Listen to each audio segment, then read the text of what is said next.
Dito naman sa music,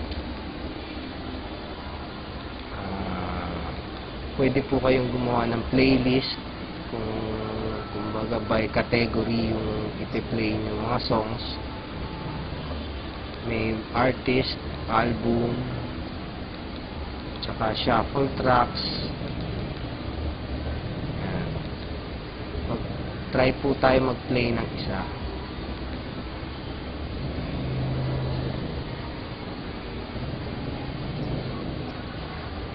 Medyo may katagalan po pagka kinlik nyo yung play all tracks, pagka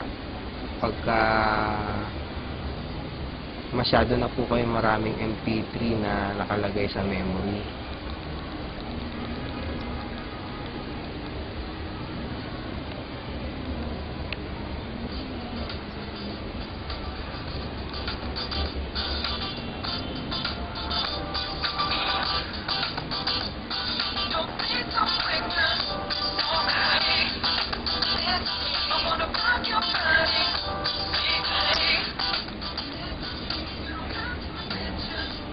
Dito po sa loob ng player, may pilian siya ng minimize, repeat, shuffle, equalizer.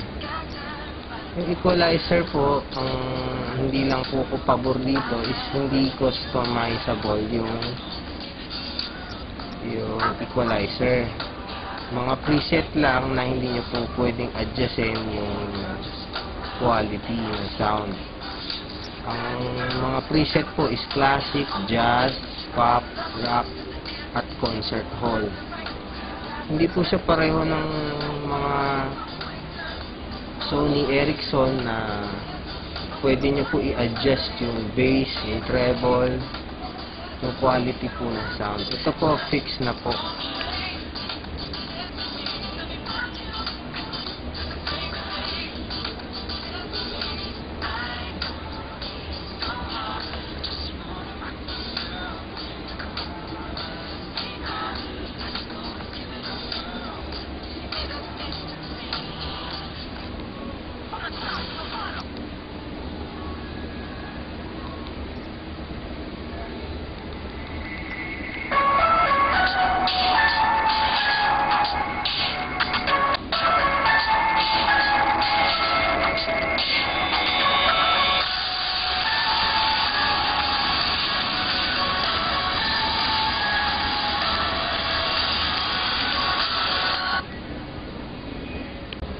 Charging time po nitong phone na to, sa experience ko, umaabot ng hanggang 3 hours.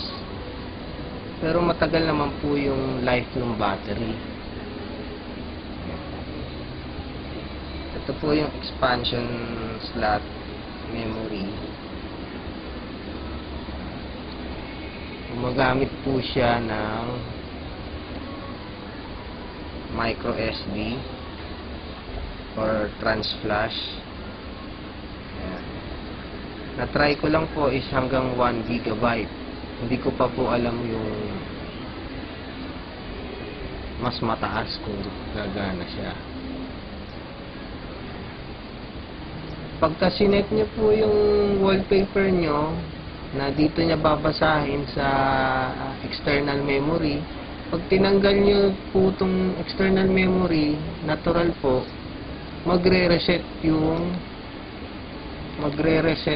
wallpaper nyo sa default, yung nandun sa phone na picture.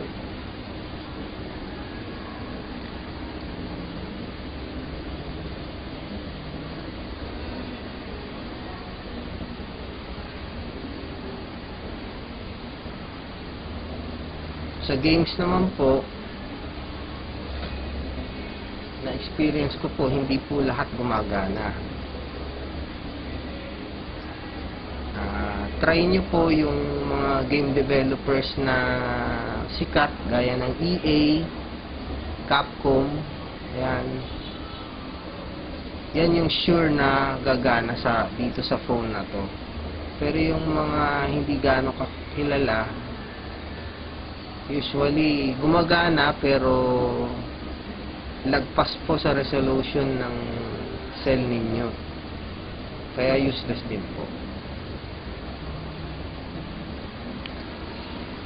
Sa headset naman po, ganito po yung itsura ng plug niya.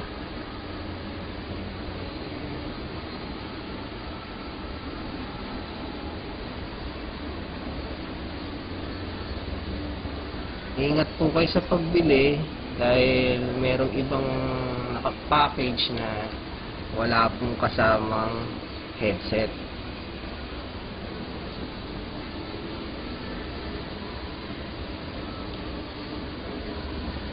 Pagkaalam ko po sa Smart, hindi ko lang po sure, pero ang pagkaalam po kadalasan sa Smart wala pong kasamang headset. Sa Globe naman po yung mga first batch, mga walang kasama, pero yung sumunod, mga new stocks, meron na po. Pero ingat po kasi makuha nyo yung lumang stocks na walang headset.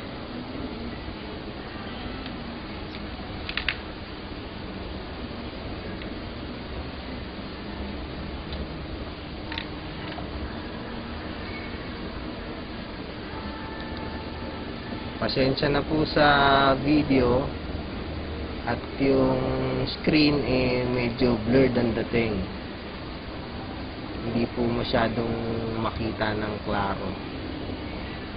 Pero at least nabigyan ko po kayo ng idea kung